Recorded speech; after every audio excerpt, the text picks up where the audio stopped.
अब rescue operation सही दिशा में बढ़ रहा है, मजदूरों का हालचाल मिल रहा है। इस रिपोर्ट के जरिए दरअसल समझिए कि कैसे अब 10वें दिन रेस्क्यू ऑपरेशन किस स्टेज पर है।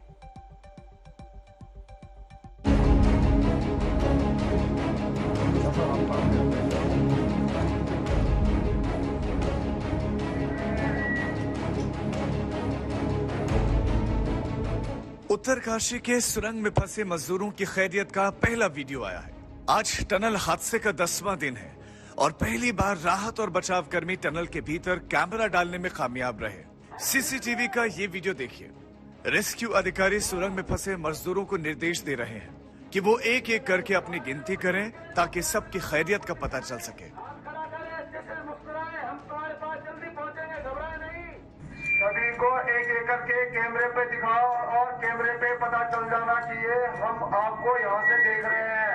सारे लोग ठीक है तो कैमरे में अपने आप को दिखाएं, हाथ खड़ा करें, अच्छे से मुस्कुराएं, हम तुम्हारे पास जल्दी पहुँचेंगे, घबराए नहीं। सबको बोला एक एक आदमी को देखेगा। एक एक आदमी आए कैमरे के पास, एक एक आदमी कैमरे के पास आता रहे ताकि आपके परिजनों को हम दिखाएंगे। आज ये वीडियो सुबह 3:55 पर बनाया गया। जो लोग सुरंग में फंसे मजदूरों से परिचित हैं, वो सीसीटीवी पर देखकर उनकी तस्दीक कर रहे थे। वॉकी टॉकी पे बोलो लगा के बात करें।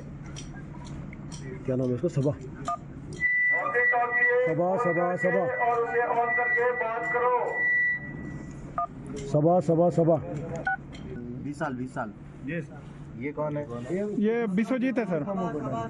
उसके बगल वाला का आदमी है। राहत अधिकारी जो निर्देश मजदूरों को दे रहे थे, वो उनका पालन भी कर रहे थे। ये इस बात का सबूत है कि 10 दिन बाद भी उनकी हालत ठीक है। अब वो दिखाने की कोशिश कर रहा है कितना गिरा हुआ मलबा, उल्टा करके कैमरा को वो जा रहा है, ऊपर दिखा रहा है। रस्सी लगा रखी है और उन्होंने दिमाग लगाया, उन्होंने मलबे को हटाया नहीं है।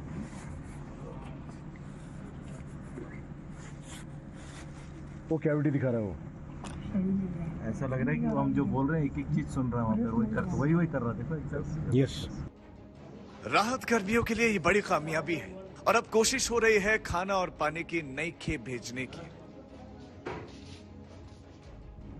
अगला प्रोब माइक के साथ डालेंगे हम।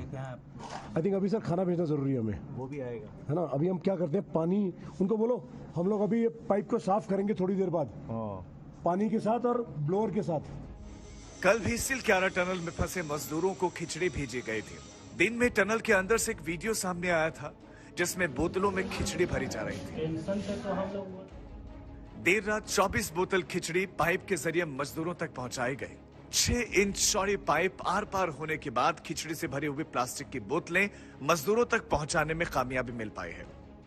एक उम्मीद उनके अंदर जग रही है क्योंकि जो तस्वीरें निकल के आई हैं सिलक्यारा टनल के अंदर, जो 41 वर्कर्स फंसे हुए हैं, उस तस्वीर की बहुत बड़ा इंतजार था।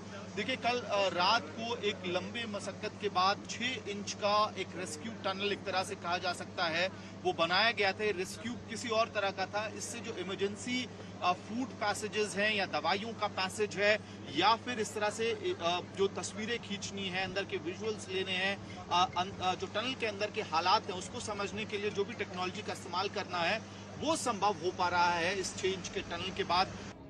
उत्तरकाशी के सिलक्यारा टनल से 41 मजदूरों को निकालने के काम में आज तेजी आने की उम्मीद है। उम्मीद है कि आज दोपहर 2 बजे वर्टिकल ड्रिलिंग का काम शुरू हो जाएगा। पाइप ड्रिलिंग मशीन के लिए प्रोटेक्शन कैनोपी का निर्माण शुरू हो गया है। करीब 190 मीटर तक सुरक्षित मार्ग तैयार किया गया है। मलबे और सुरंग की छत के बीच के अंतर का पता लगाने के लिए 2 बार ड्रोन से सर्वेक्षण की कोशिश की गई, लेकिन ड्रोन मलबे के ऊपर 28 मीटर से आगे नहीं जा पाए।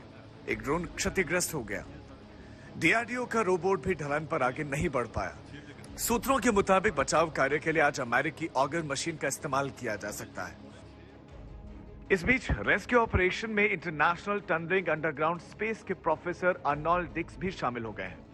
पूरी कोशिश है कि किसी तरह 41 जिंदगियां सही सलामत लौटाएं। आशुतोष मिश्रा के साथ ओंकार बहुगुणा, उत्तरकाशी, आज तक।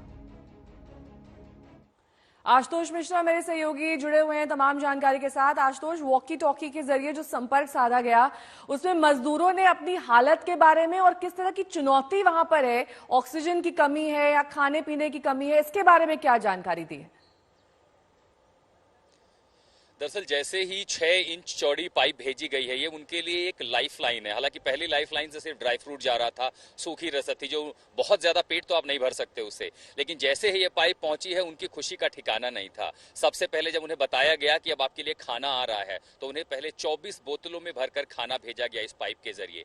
जब तक ये पाइप से खाना जा रहा था, तब तक ड्रोन के जरिए भी काम करने की कोशिश की जा रही थी कि अंदर की तस्वीरें कैप्चर हो सके जहां पर काम हो रहा है। लेकिन जहां अंदर काम हो रहा, वहां इतनी धूल है कि ड्रोन बहुत कुछ कैप्चर नहीं कर पाया।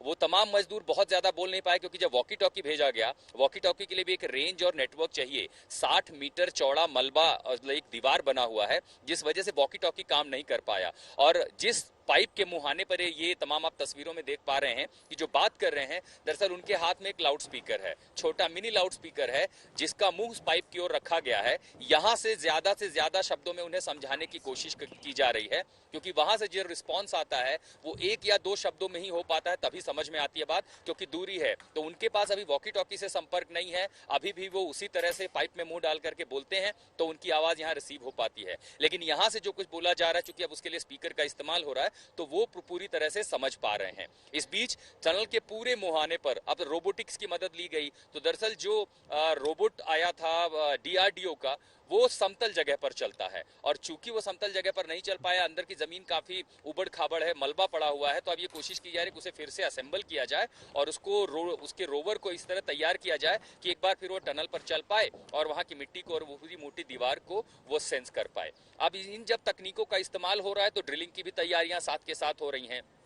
सबसे बड़ी बात यह थी कि जब लाइफलाइन स्टेब्लिश हो गई, लेकिन आज हमें यह भी जानकारी मिली है कि उन तक एक फोन पहुंचाया जाएगा।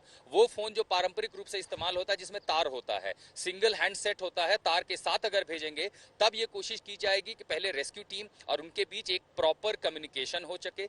जब ये वार्तालाप होगी, तो उन्हें बहुत कुछ जानकारी अंदर की तरफ की मिल पाएगी। स्ट्रक्चर कैसा है, कितनी दूरी है, क्या जगह है। पाइप 57 मीटर की है, फासला 2 या 3 मीटर ऊपर या नीचे भी हो सकता है, जहां पर असली मशीन जाएगी। जब ये कम्युनिकेशन होगा, तो उन लोगों को भी, मजदूरों को भी मदद मिलेगी कि वो अपने परिवारों से बात कर सकें। अभी भी जो बातचीत हुई है, मैंने जितने परिवारों को अंदर जाते देखा है, वो उसी पाइप पर मुंह लगा करके अपनी बात कहते हैं, या उनके रिश्तेदार कहते हैं कि हाँ, घर पे मैसेज पहुंचा देंगे, ठीक रहना। वो अंदर से सिर्फ इतना बोल पाते हैं, हम परेशान हैं, हमें निकालिए, मदद कीजिए। इससे ज्यादा बहुत कुछ आवाज सुनाई देती नहीं है। कभी वो कहते हैं पेट में दर्द है या सर दर्द है, तो दवा भेजी जाती है। लेकिन एक बार जब कम्युनिकेशन स्थापित हो जाएगा, तो उनसे पर्याप्त बातचीत हो पाएगी, उनकी मनोदशा समझ में आएगी। यहाँ पर मनोचिकित्सक भी इसीलिए बुलाए गए हैं। ठीक है, आप नजर बनाए रखिए, क्योंकि 10वां दिन है आज रेस्क्यू ऑपरेशन का, और अब राहत की बात यह है कि कम से कम अन्न के रूप में अंदर खाना पहुंच पा रहा है। इसी की तस्वीर आपको दिखा देते हैं कि कैसे अंदर बोतलों के जरिए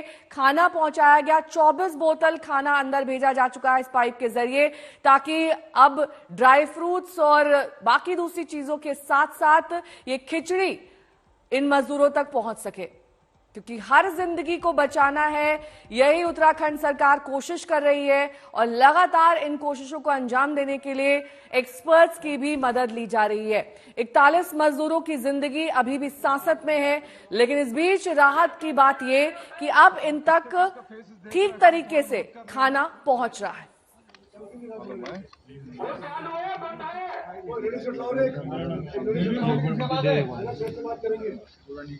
पाइप में रस्सी बांध के उसके पास तक ले जाओ। क्या वहां पर वॉकी टॉकी भेजा, आपको मिला? ऊपर आके वो फ्लाई, हाँ, वो जो रस्सी वॉकी टॉकी खोल के ऑन करो, बैटरी लगा के। आप ठीक हो? ठीक है। कैमरा ऊपर। सारे लोग ठीक है तो कैमरे में अपने आप को दिखाएं, हाथ खड़ा। हाँ, ठीक है। कैमरा ऊपर। सारे लोग ठीक है तो कैमरे में अपने आप को दिखाएं, हाथ खड़ा करें, अच्छे से मुस्कुराएं। हम तुम्हारे पास जल्दी पहुंचेंगे, घबराए नहीं। एक आदमी को देखेगा, एक आदमी आए कैमरे के पास। एक आदमी कैमरे के पास आते रहे, ताकि